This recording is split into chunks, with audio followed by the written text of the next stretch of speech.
ചാലിശ്ശേരി പള്ളിയിലെ വിഷയം വളരെ വ്യക്തമാണ്. ഹാഷ ആഴ്ചയിൽ സെമിത്തേരിയിൽ പ്രവേശിക്കണമെന്നുള്ള ആവശ്യവുമായി യാക്കോബായ വിഭാഗത്തിൽപ്പെട്ട ആളുകൾ കോടതിയെ സമീപിച്ചു. ക്രമസമാധാന പ്രശ്നം ഉണ്ടാകരുതെന്ന് കോടതി പാലക്കാട് എസ് പിക്ക് കൃത്യമായ നിർദ്ദേശം നൽകി. എന്നാൽ പാലക്കാട് എസ് പി വരുന്നവരുടെ ഉദ്ദേശം വ്യക്തമായി മനസ്സിലാക്കി എന്നതുകൊണ്ട് തന്നെ അവർക്ക് കൊടുക്കേണ്ട പ്രവേശിക്കാനുള്ള അനുമതി നിഷേധിച്ചു. ഇതാണ് സത്യാവസ്ഥ. അവിടെയും മലങ്കര സഭ ആരെയും തടഞ്ഞിട്ടില്ല. പ്രാർത്ഥിക്കുവാനായിട്ട് വരുന്ന ആളുകൾ പ്രാർത്ഥിച്ച്. എന്റെ പൊന്നെ, ഈ മെത്രാച്ച എന്താ ഇങ്ങനെ? മെത്രാച്ച, ഈ പോലീസ് അവരെ തടയുന്നത്, മലങ്കര സഭ ആരും തടഞ്ഞിട്ടില്ലെന്ന് പറഞ്ഞാൽ പോലീസിനോട് ആരും തടയണ്ടെന്ന് നിങ്ങൾ പറഞ്ഞാൽ പിന്നെ പോലീസ് തടയോ? പോലീസിന് എന്താണ് ഈ വിഷയത്തിൽ ഇത്ര താല്പര്യം? യാക്കോബായക്കാര് സെമിത്തേരി പ്രവേശിച്ചാൽ പോലീസുകാർക്ക് എന്താണ്? അപ്പൊ നിങ്ങൾ പിന്നെ കോടതി ചെന്ന് പറയും ഈ പോലീസുകാരെ അവരെ കയറ്റി വിട്ടു, ഇല്ലേ? അതുകൊണ്ടല്ലേ പോലീസുകാർ തടയുന്നത്. ഇതാരെയാ ഈ പൊട്ടം കളിപ്പിക്കാൻ വേണ്ടി മെത്രാച്ചൻ പരിശ്രമിക്കുന്നത്? മലങ്കര സഭയ്ക്ക് ബന്ധമില്ലേ? ബന്ധമില്ലെങ്കിൽ നിങ്ങൾ പറ, ഞങ്ങൾക്ക് യാക്കോബായക്കാരുടെ പള്ളി വലിയ താല്പര്യമില്ല, അവര് ചവക്കോട്ടെ പോവോ, ധൂവം വെക്കുവോ, എന്താന്ന് ചെയ്യട്ടെ. ഏതായാലും മരിച്ച് 10-20 വർഷം കഴിഞ്ഞാൽ ചില ആളുകളുടെ കബറിലൊക്കെ ധൂവം വെക്കാൻ കുറെ പേര് അവർ പോയി പ്രാർത്ഥിക്കുമോ, എന്തെങ്കിലും ചെയ്യട്ടെ, ഞങ്ങൾക്കതിൽ പ്രശ്നമില്ല എന്ന് നിങ്ങൾ പറഞ്ഞാൽ തീർന്നില്ലേ? അപ്പൊ സഭയിൽ സമാധാനം ഉണ്ടാക്കാൻ നിങ്ങളല്ലേ പോലീസിനെ ഉപയോഗിച്ച് വരെ തടയുക, അടിക്കുക, ലാത്തി ചാർജ് ചെയ്യിക്കുക. 16 വയസ്സുള്ള ഒരു പെങ്കൊച്ചിനെ തള്ളി താഴെ ഇട്ടു, 62 വയസ്സുള്ള ഒരു അപ്പച്ചന്റെ അടിവേറ്റി കുത്തി. ഇതൊക്കെ ഇന്ത്യൻ ഓർത്തഡോക്സുകാർ പറഞ്ഞിട്ടല്ലേ പോലീസ് ചെയ്യുന്നേ, അല്ലേ?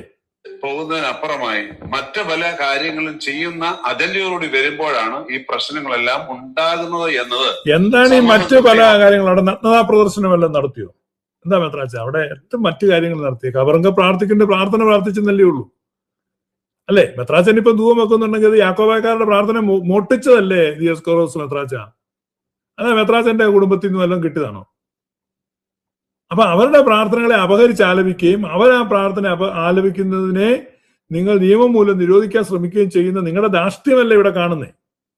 എന്നിട്ട് നിങ്ങൾ സമാധാനത്തിന്റെ വെള്ളരിപ്രാവുകളാണ്, നിങ്ങളാണ് യാക്കോബായക്കാർ നാടകം നടത്തുകയാണെന്നൊക്കെ പറയുന്നതിനകത്ത് എന്താ അർത്ഥം ഇരിക്കുന്നത്?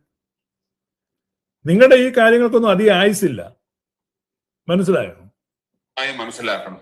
യാക്കോബായ സഹോദരങ്ങളോട് പറയാനുള്ളത്, കോടതികളല്ല മനസാക്ഷികളാണ് നമുക്ക് വേണ്ടതെന്ന് നിങ്ങൾ അടുത്ത സമയത്തായി സ്ഥിരമായി പ്രസംഗിക്കുന്നു. എന്നാൽ ചില സമയങ്ങളിൽ നിങ്ങൾക്ക് ഒരു ചെറിയ ഒരു കോടതി വിധിയുടെ എന്തെങ്കിലും ഒരു പരാമർശം അനുകൂലമാണെന്ന് തോന്നിക്കഴിഞ്ഞാൽ അതേ കയറി പിടിച്ച് എന്തെല്ലാം പ്രശ്നങ്ങൾ സൃഷ്ടിക്കാമോ അതെല്ലാം നിങ്ങൾ സൃഷ്ടിക്കുകയും ചെയ്യുന്നു.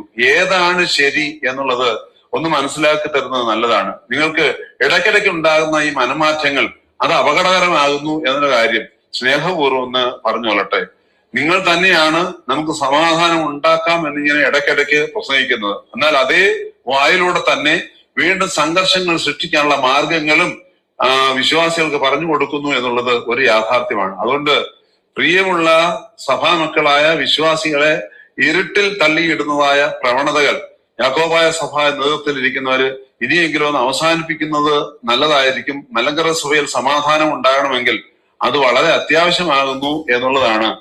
ഈ മലങ്കര സഭ എന്ന് ഉദ്ദേശിക്കുന്നത് അങ്ങയുടെ സഭയാണ്. ആ സഭയിൽ സമാധാനം ഓൾറെഡി ഉണ്ടല്ലോ. ഞാനതിലെ പറഞ്ഞു, നിങ്ങളുടെ ഒരു പള്ളിയിലും പ്രശ്നമില്ല, നിങ്ങളുടെ ഒരു പള്ളിയിൽ ആർക്ക് സമാധാനക്കേടുമില്ല. പിന്നെ മലങ്കര സഭയിൽ എന്താണ് സമാധാനം? യാക്കോബായക്കാരന്റെ പള്ളിയിൽ നിങ്ങൾ അതിക്രമിച്ചു കയറുന്നു, ആ പള്ളികളിൽ സമാധാനക്കേട് ഉണ്ടാക്കുന്നു, എന്നിട്ട് ആ പള്ളിയിലെ സമാധാനം ഉണ്ടാക്കുന്നതിനെ പറ്റി നിങ്ങൾ ചർച്ച ചെയ്യുന്നു. ഇതല്ലേ ഇപ്പൊ സംഭവിക്കുന്നത്? നിങ്ങൾ നിങ്ങളുടെ പള്ളികളും നിങ്ങളുടെ ഇടങ്ങളും നിങ്ങളുടെ ആളുകളും നോക്കിയാൽ അവിടെ യാതൊരു പ്രശ്നമില്ല, നിങ്ങൾക്ക് അവിടെ സമാധാനമായിട്ട് കഴിഞ്ഞുകൂടെ? അപ്പൊ യാക്കോബായക്കാരുടെ പള്ളികളിൽ നിങ്ങളാണ് അശാന്തിയുടെ വിത്തുകൾ വിതറിയിരിക്കുന്നത്. നിങ്ങളുടെ അവകാശവാദങ്ങൾ പിൻവലിച്ചാൽ മതി സമാധാനം ഉണ്ടാകാൻ. എനിക്ക് ഓർമ്മിപ്പിക്കാനുള്ളത്, ഒരു കയ്യിൽ വിശുദ്ധ വേദപുസ്തകവും മറു കയ്യിൽ ആക്രമത്തിന്റെ ആയുധങ്ങളും പിടിച്ചുകൊണ്ട് നമുക്ക് ഒരു കൈ വിശുദ്ധ വേദപുസ്തകം പിടിച്ചടക്കം പാസ്റ്റർമാരുമല്ലോ ആണ്. എത്ര പിതാക്കന്മാരാ വേദോത്സവം പിടിച്ച് നടന്നറിഞ്ഞു? തിരുമേനി ഒരു കൈ വേദോത്സവം പിടിച്ചാണോ നടപ്പ്? വളരെ മോശം.